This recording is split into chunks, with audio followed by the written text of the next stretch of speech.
Bismillahirrahmanirrahim. Assalamualaikum warahmatullahi wabarakatuh. Hari ini Selasa 14 Juli 2020. Kita akan mengikuti presentasi tugas akhir mahasiswa Fisika Teori Departemen Fisika Fakultas Sains dan Analitika Data Institut Teknologi 10 November. Mahasiswa atas nama Muhammad Andri Johari dengan judul membangun 3 representasi spesifik Grouply Exceptional G6 di bawah bimbingan Dr. Agus Purwanto dan penguji Bapak Dr. Renat Bindoro Anand Subagio serta Bapak Heru Sukamto MSI. Presentasi dalam waktu 20 hingga 30 menit.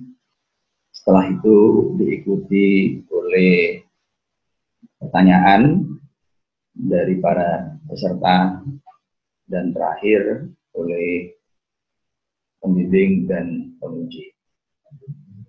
Saya persilakan mahasiswa Muhammad Andri Johari untuk memberikan presentasinya. Baik, saya buka. Bismillahirrahmanirrahim. Assalamualaikum warahmatullahi wabarakatuh. Yang terhormat kepada dosen penguji pada hari ini, Pak Bintoro dan Pak Heru Sukamto, serta dosen pembimbing saya, Pak Agus Purwanto. Perkenalkan, nama saya Muhammad Andri Johari, dan pada hari ini saya akan mempresentasikan hasil pengerjaan tugas akhir saya dengan judul membangun 3 representasi spesifik Grouply Exceptional E6. Sebelum saya memulai presentasi hari ini, saya ingin bertanya terlebih dahulu. Kira-kira di antara 2 gambar berikut ini, mana yang lebih menarik untuk dikunjungi? Jadi yang pertama ada gambar pertama ini, dan yang kedua ini. Secara umum, walaupun ada kemungkinan personal bias atau bias personal dari masing-masing, secara seni, kebanyakan orang akan memilih gambar yang kedua. Alasannya karena simetrik. Jadi dapat dilihat di sini ada gambar refleksi dari lautannya di bawah yang ada dari gunungnya itu. Nah, apa itu simetri? Simetri sendiri adalah transformasi mempertahankan sifat tertentu dari suatu objek. Sedangkan dalam matematika dipelajari dalam bentuk teori grup. Nah, teori grup sendiri digunakan dalam banyak cabang sains. Contohnya di biologi. Digunakan untuk mempelajari ini, sayap kupu-kupu. Lalu contohnya di kimia bisa digunakan untuk mempelajari molekul dari CH4 di sini. Dan yang ketiga, ada contohnya di sini pergerakannya atom misalnya, mengelilingi suatu inti. Dan yang unik di sini, dari yang digunakan di biologi dan kimia, itu merupakan contoh dari simetri yang diskrit, dalam artian tidak kontinu. Jadi, hanya bisa dilakukan di sini sekali refleksi saja, atau di sini bisa kembali ke bentuk awalnya setiap dirotasikan sejauh 120 derajat saja. Sedangkan yang saya contohkan di sini yang pada fisika, merupakan contoh yang kontinu, artinya apabila di sini saya ambil satu titik dan mengelilingi inti atom, akan dapat dilakukan transformasi secara berkelanjutan atau disebut kontinu juga. Salah satu contoh grup adalah grup E6 yang digunakan dalam fisika.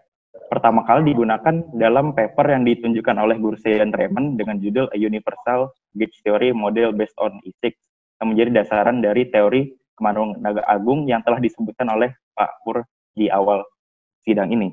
Lalu pada akhir-akhir ini mulai kembali ramai saat digunakan dalam penelitian keterbelisan juga.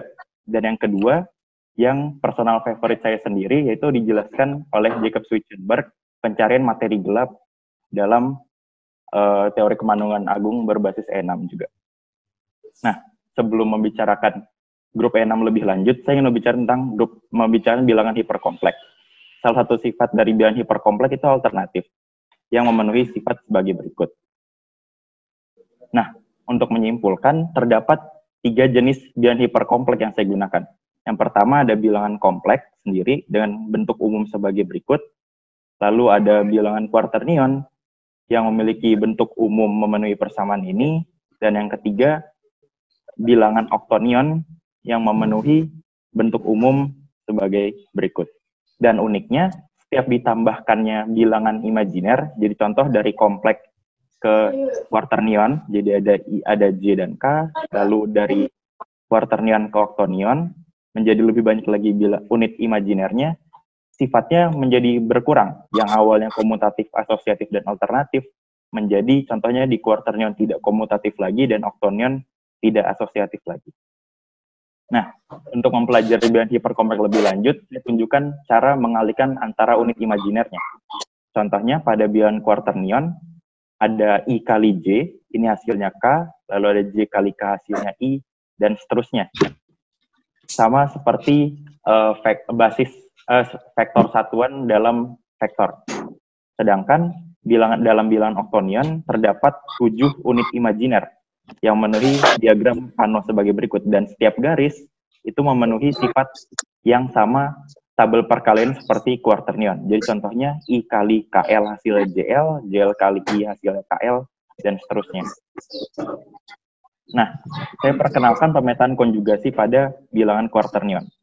Jadi apabila ada dua bilangan quaternion P dan I, lalu besar dari bilangan quaternion P adalah 1, dapat diperkenalkan pemetaan konjugasi sebagai berikut. Nah, saya ambil bentuk P-nya karena besarnya 1 menjadi seperti ini, E sama dengan UV theta, dan transformasi ini menghasilkan rotasi pada bidang unit imajiner UV sejauh 2 theta. Contohnya sebagai berikut, yang merotasikan bidang JK di sini contohnya. Lalu saya ingin memperkenalkan juga pemetaan konjugasi pada bilangan octonion. Apabila saya ambil pemetaan konjugasi yang diambil dari bilangan quaternion, ternyata terjadi 3 bidang rotasi. Jadi contohnya di sini, itu merotasikan yang di suku pertama ini pada bidang J dan K, lalu ada bidang KL dan IL, lalu sini ada bidang IL dan L. Nah, untuk melakukan satu rotasi saja pada salah satu bidang dilakukan pemetaan baru yang disebut pemetaan penyangkaran karena banyak sekali tanda kurung ya, karena sifat dari tidak asosiatifnya bilangan octonion tadi. Contohnya bukan sebagai berikut. Lalu saya ambil bentuk octonionnya sebagai berikut, sehingga bisa dilakukan perhitungan untuk setiap sukunya dan dihasilkan hasil pemetaannya sesuai persamaan ini. Dan uniknya di sini hanya merotasikan satu bidang, rotasi pada salah satu bidangnya saja. Nah, yang kedua, saya ingin memperkenalkan tentang grup Lie, terutama pada grup terlebih dahulu. Jadi grup merupakan suatu himpunan yang memenuhi sifat tertentu di bawah operasi. Contohnya, maksud saya sifatnya yang pertama ada tertutup, kedua sifatnya asosiatif, ketiga memiliki identitas, dan keempat inverse. Nah, setiap subhimpunan yang memenuhi sifat-sifat grup tadi disebut subgrup dan memiliki operasi yang sama dengan grupnya tadi. Lalu ada pun yang disebut grup Lie, yaitu merupakan grup yang memiliki anggota himpunan yang kontinu. Contoh grup Lie adalah transformasi yang saya tunjukkan tadi di bagian awal, adanya elektron mengelilingi inti atom. Nah, untuk grup Lie sendiri, beberapa anggotanya bisa membangkitkan hampir keseluruhan anggota grup Lie dari suatu grup Lie tadi. Nah, hubungannya antara generator dan anggota grup Lie disebut memiliki hubungan eksponensial sebagai berikut.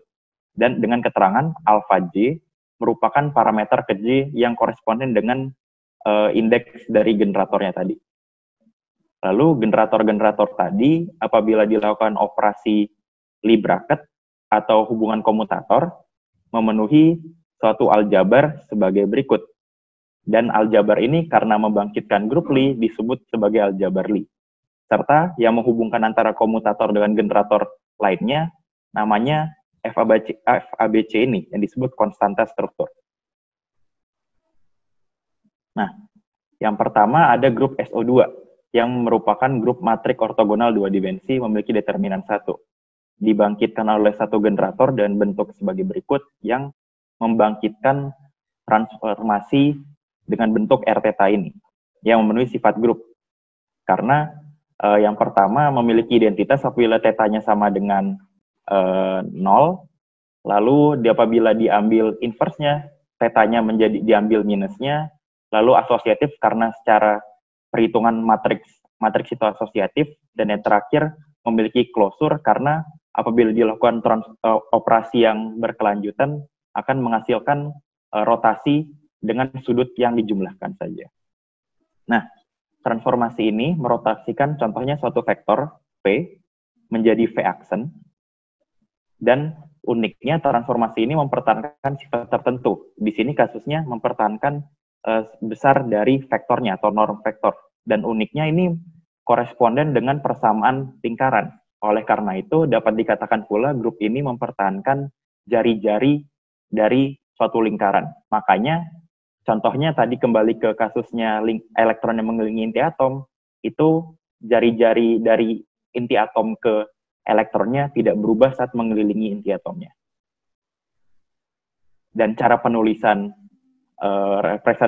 penulisan transformasi ini disebut representasi fundamental. Contoh berikutnya saya memperkenalkan grup SO3, naik satu dimensi dari grup SO2, yang merupakan grup matrik ortogonal 3 dimensi dan memiliki determinan 1.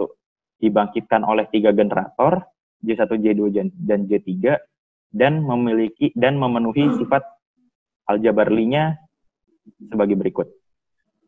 Dan di bagian konstan struktur terdapat epsilon ABC yang disebut sebagai tensor Levi-Civita. Uniknya, di sini hasil generator dari grup SO2 dan generator dari grup SO3 itu dapat dilihat terdapat kemiripan di sini.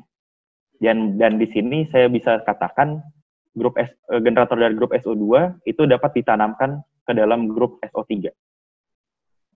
Nah, lalu apabila diperhatikan juga matrik J1, J2, dan J3 dapat dituliskan sebagai yang dibentuk dari konstan strukturnya. Dan penulisan representasi ini disebut sebagai representasi adjoint. Berikutnya saya ingin memperkenalkan grup yang lainnya juga. Mohon maaf. Nah, transformasi terlebih dahulu. Tadi dari ketiga generatornya akan dibangkitkan 3 transformasi, yaitu RYZ, RXZ, dan RXY. Dan ini merupakan hasil penanaman juga dari grup SO2. Lalu, ketiga transformasi tadi itu mempertahankan sifat X kuadrat tambah Y kuadrat tambah Z kuadrat, yang merupakan norm vektornya juga, dan ini merupakan bentuk apabila diplotkan itu merupakan persamaan dari bola. Nah, berikutnya ada grup SU2. SU2 merupakan grup uniter 2 dimensi yang dibangkitkan oleh matrik Pauli, sigma 1, sigma 2, dan sigma 3, dan memenuhi aljabar sebagai berikut.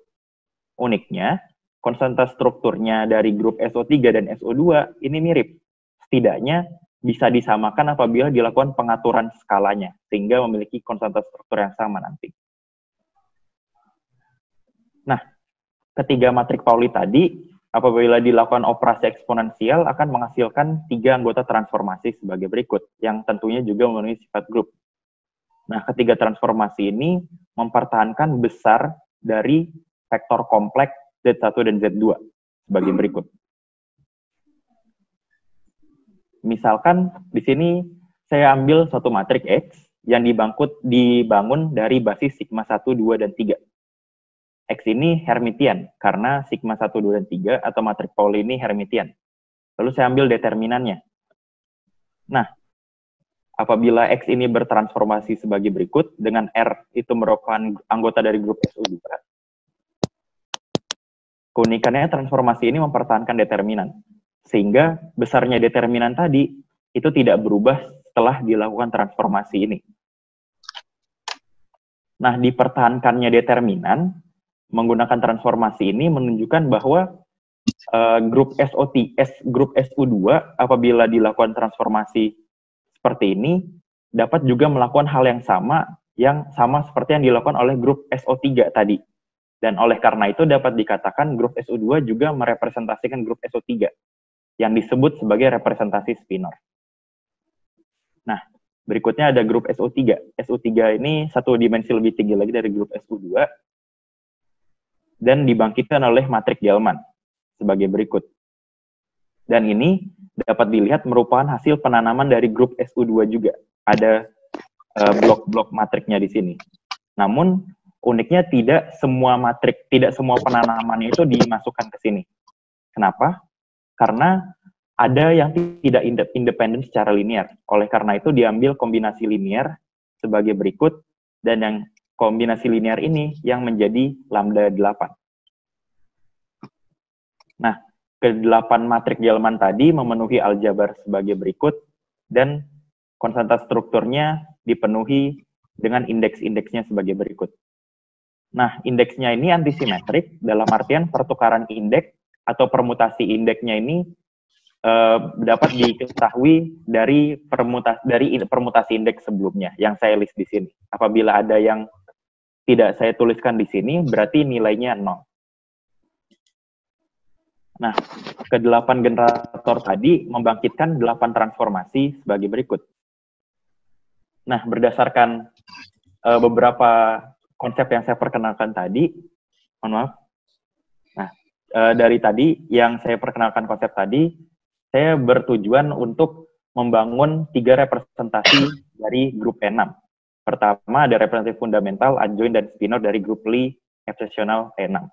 Batasannya, saya hanya membicarakan representasi matriks saja, jadi tidak dibangun representasi diferensialnya. Caranya, untuk representasi fundamental dan adjoint, saya bangun menggunakan metode tensor dari subgrup maksimal SU3 cross SU3 cross SU3. Sedangkan untuk representasi spinor, grup Lie E6 yang isomorfik dan SL3O akan dibangun dari penanaman SL2O. Pertama, representasi fundamental dan adjoint terlebih dahulu. Diketahui, representasi fundamental dan adjoint ini 27 dan 78 secara berturut-turut. Lalu, menggunakan konsep dekomposisi, dapat didekomposisikan 27 tadi, representasi fundamental menjadi 3 subgrup maksimalnya. Saya kasih label tiga SU3 ini berbeda, jadi SU3C, L, dan R. Yang terinspirasi dari fisika yaitu color, left, dan right. Sedangkan dekomposisi yang adjoint-nya sebagai berikut. Representasi fundamental 27 ini bekerja dengan suatu vektor yang memiliki komponen misalnya si mu. Nah, saya pisahkan menjadi L11 sampai L33, lalu M11 sampai M33, dan seterusnya. Karena si mu ini bisa dituliskan menjadi triple matrik LMN, yang masing-masing koresponden dengan dekomposisi representasi 27 tadi. Jadi, ada korespondensinya sebagai berikut, dan saya tuliskan LMN, ini anggota matriknya sebagai berikut. Dan anggota matrik tadi, LMN, jadi contohnya L11 dan seterusnya, itu merupakan bilangan kompleks. Adapun juga dual dari vektornya, si bar mu, dapat dituliskan sebagai triple matrik L dagger, M dagger, dan N dagger, yang merupakan adjoint Hermitiannya. Lalu, dari hasil dekomposisi yang 78 tadi, bisa ditarik juga korespondensi generator sebagai berikut. Dan keterangan indeks A, alfa, A kecil, dan P sebagai berikut. Nah, sekarang saya ingin bicara tentang transformasinya. Pada kasus representasi fundamental, ke 27 indeks yang 3 matrik tadi, itu bertransformasi terhadap generatornya. Contohnya, dari generator dan bentuk sebagai berikut, TAC, TAL, dan TAR. Akan menyebabkan transformasi sesuai persamaan ini. Nah, uniknya transformasi ini tidak mengubah jenis matriknya. Jadi L tetap L, M tetap M, dan N tetap N. Dan seterusnya. Sedangkan untuk generator dengan bentuk T alpha AP dan T bar alpha AP menyebabkan transformasi yang mengubah matriknya. Jadi L menjadi N, M menjadi L, dan seterusnya. Nah, untuk mempermudah perhitungan, saya ambil notasi sebagai berikut. Dan keterangan yang tilde ini saya ambil karena tidak tentu ke 25 sampai 78 matrik generator ini Hermitian. Nah, contoh perhitungannya sebagai berikut. dari hasil transformasi terhadap generatornya, LM dan N bertransformasi sebagai berikut, dan saya kembalikan ke bentuk vektornya jadi si T tilde C. Nah, untuk membangun representasi matriknya, saya ambil notasi bracket Dirac, yaitu cat CI dan bra CI. Nah, dalam cat CI dan bra CI ini terdapat 26 nol dan terdapat satu angka 1, di mana komponen nilai 1 ini terdapat di titik di bagian elemen I-1-nya. Nah, untuk mendapatkan representasi eksplisitnya, saya gunakan rumus sebagai berikut, dan ini anggota-anggota yang tidak nolnya. Sehingga bisa didapatkan matriks berukuran 27 kali 27 sebagai berikut. Tentunya ini saya lakukan berulang-ulang sampai didapatkan 78 generator lainnya, dan saya hitung menggunakan MATLAB. Nah, untuk mempertahankan sifat Hermitiannya, saya ambil notasi sebagai berikut. Serta menggunakan perhitungan langsung, dapat diketahui dua sifat. Yang pertama, sifat normalisasinya, trace TK dan TL, itu menjadi 3 delta KL, yang dapat dilihat merupakan sifat yang diturunkan dari matrik Gell-Mann tadi. Sedangkan yang kedua, apabila dihitung kuadrat dari tiap generatornya, ternyata bergantung secara linear dengan matrik identitas.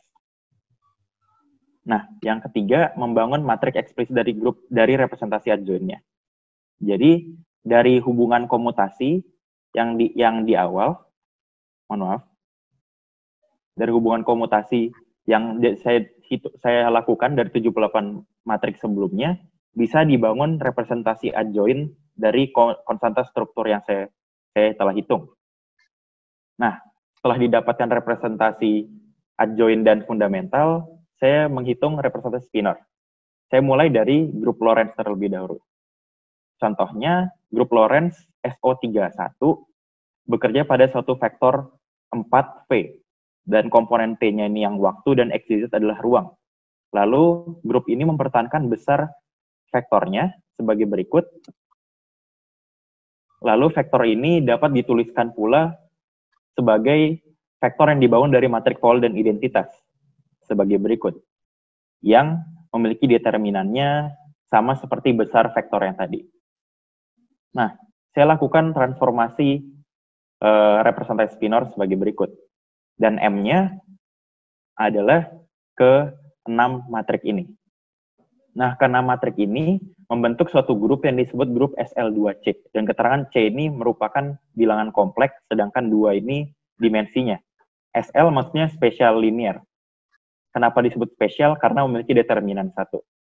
Nah, ke 6 transformasi ini merotasikan seluruh bidang dalam ruang 4 dimensi dari grup SO31. Oleh karena itu dapat dikatakan SL2C ini merepresentasikan grup SO31 juga, atau disebut representasi spinornya. Apabila saya naikkan lagi, bilangannya menjadi SL2H yang bekerja dengan suatu matrik dan bentuk sebagai berikut, dengan keterangan Q ini merupakan bilangan quaternion.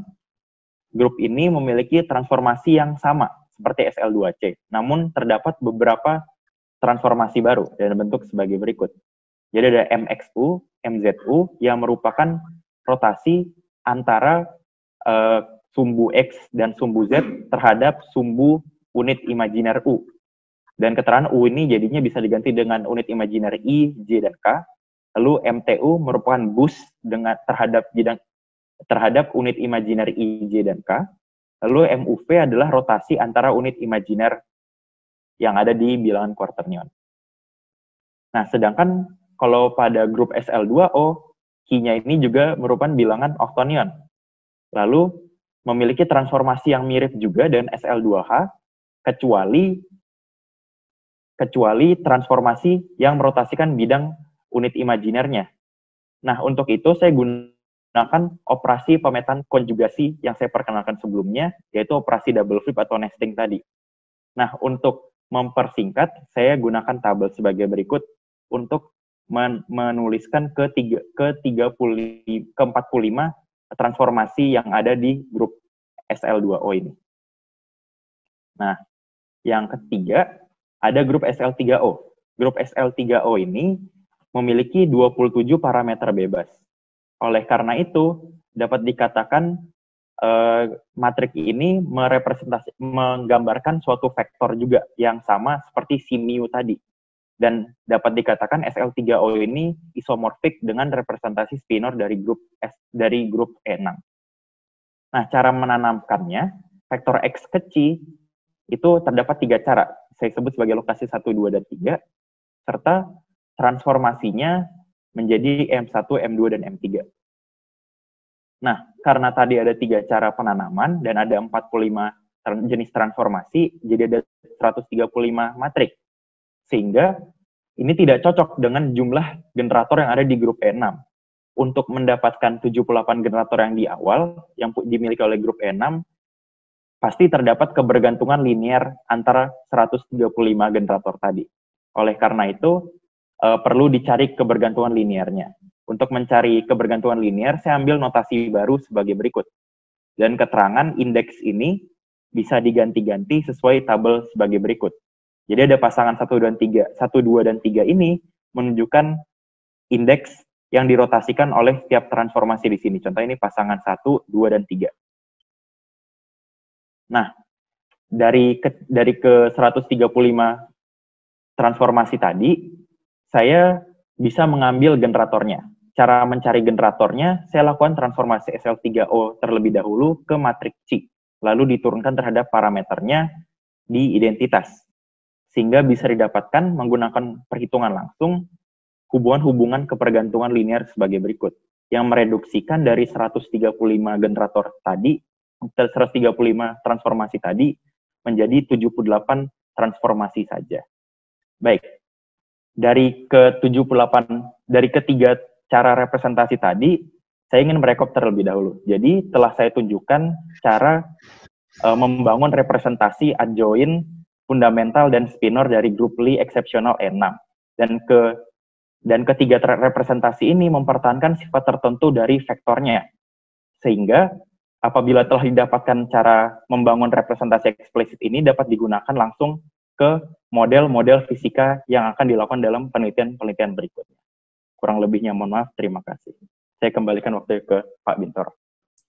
Baik, terima kasih kepada Saudara Muhammad Andri Johari yang sudah memberikan paparannya. Selanjutnya kita sambung dengan pertanyaan-pertanyaan. Pertanyaannya bebas dari kami persilakan mungkin dari audiens secara umum terlebih dahulu, dari para pendengar secara umum, dan juga boleh dituliskan di dalam kolom chat. Ya, siapa tahu ada yang malu-malu.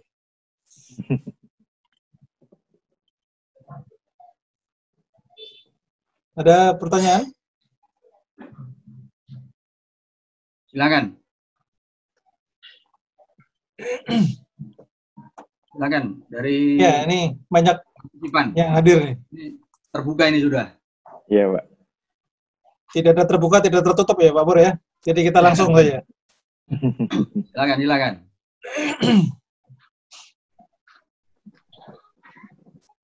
Jadi inilah fisika teori begitu kan?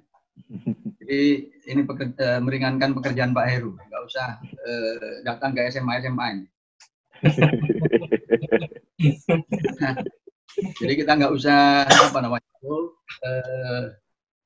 bercerita tentang keindahan ya. Ya sudah seperti inilah fisika teori. Jadi silakan ini para partisipan. Boleh ya, tidak harus resen, langsung aja. Jadi apa saja lah diungkapkan terkait dengan presentasi tadi itu.